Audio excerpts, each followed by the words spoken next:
जय हिंद प्यारे बच्चों, वेलकम टू भारतवर्ष क्लासेस। कैसे हैं आप सभी? आशा करता हूँ सभी ऐसे होंगे, स्वस्थ होंगे और एक शानदार तरीके से अपनी पढ़ाई को कर रहे होंगे।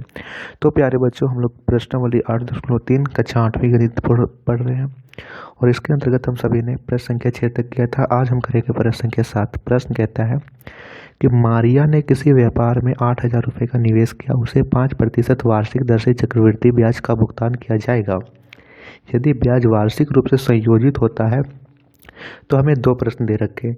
प्रश्न एक कहता है कि 2 वर्ष के अंत में उसके नाम से जमा की गई राशि ज्ञात कीजिए, और तीसरा है कि तीसरे वर्ष का ब्याज ज्ञात कीजिए। पहले तो हमें सिर्फ ये ज्ञात करना है कि 2 वर्ष के अंत में उसके द्वारा प्राप्त की गई कितनी राशि प्राप्त होगी।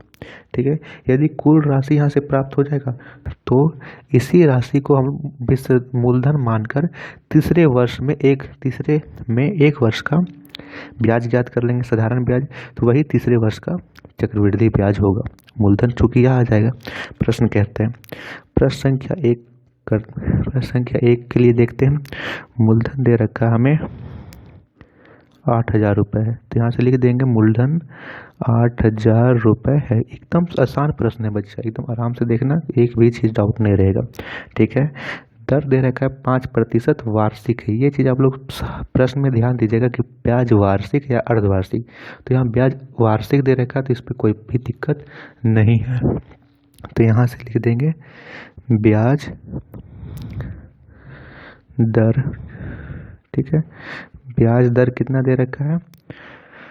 5% वार्षिक है। 5% वार्षिक यहाँ से लिख दीजिए। और हमें दे रखा है कि 2 वर्ष के अंत में, तो समय कितना दे रखा है? 2 वर्ष, यानी जो ब्याज है वो 2 बार 2 लिया जाएगा, तो n कितना हो जाएगा?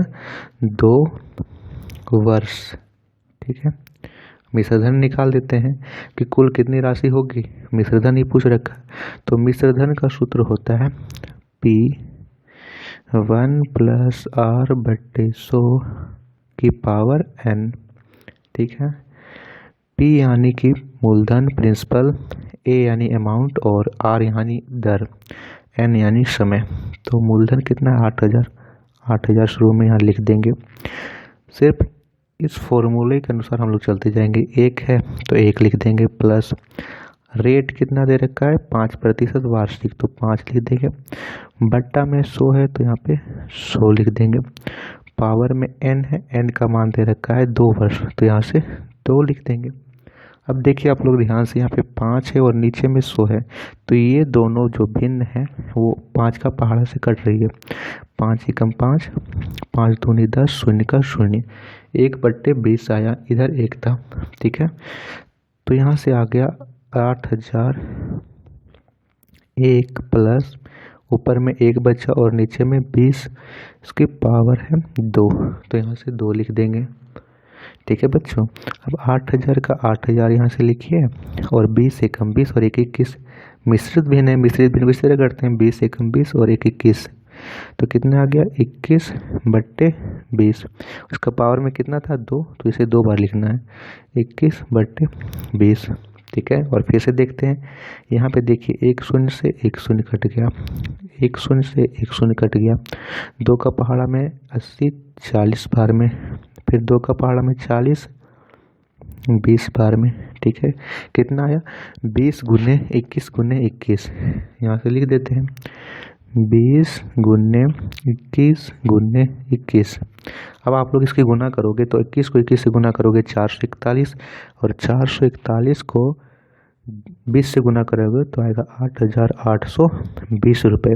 ये तो हुआ पहला प्रश्न का उत्तर, यानी 2 वर्ष का उसे मिश्रधन 8,820 रुपये प्राप्त होगा। ठीक है, अब दूसरा प्रश्न इसी से रिलेटेड है।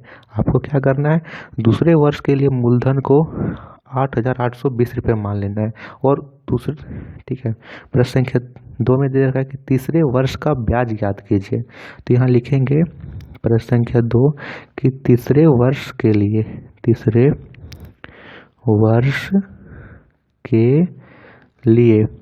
ठीक है। अब मूलधन आप लोगों को इसे मान लेना 8,820 रुपये को। मूलधन किसे मानना है? 8,820 रुपये को, और 1 वर्ष का आपको साधारण ब्याज याद कर देना है। मूलधन 8,820 रुपये। दर क्या है? दर तो समान रहेगी, दर रहेगी 5% वार्षिक, लिख देंगे। समय कितना है? समय हम लोग 1 वर्ष के लिए निकाल रहे हैं, ठीक है। यहाँ से आपको तीनों वर्ष का नहीं निकालना है, आपको यहाँ से 1 वर्ष का निकालना है, तो समय हम लोग लिख लेंगे 1 वर्ष, ठीक है। और यहाँ से लिखेंगे साधारण ब्याज। साधारण ब्याज, साधारण ब्याज का सूत्र क्या होता है कि मूलधन गुने दर, मूलधन गुने दर गुने समय, या मूलधन गुने समय गुने दर, जो भी लिख सकते हो, तो ये होता है। तो मूलधन कितना दे रखा है? 8,820 रुपये। दर कितना है? 5% है। समय कितना? 1 साल। यहाँ पे प्रतिशत हटाओगे तो नीचे में 100 आएगा। शून्य से शून्य कट गया, 5 दूनी 10 कट गया। अब 2 का पहाड़ा में 2 चौके 8, 2 चौके 8, 2 एकम 2, कितना आ गया? 441 रुपये। तो 441 रुपये तीसरे वर्ष का चक्रवृद्धि ब्याज होगा, ठीक है बच्चों। प्रश्न संख्या 7। आशा करता हूँ कि आप सभी को समझ में आया होगा। कहीं डाउट होगा तो नीचे कमेंट में कीजिएगा। वीडियो पसंद आए तो लाइक कीजिएगा, शेयर कीजिएगा, और भारतवर्ष क्लासेस को सब्सक्राइब जरूर कीजिएगा। धन्यवाद बच्चों, मिलते हैं हम लोग अगली वीडियो में प्रश्न संख्या 8 में। Thank you.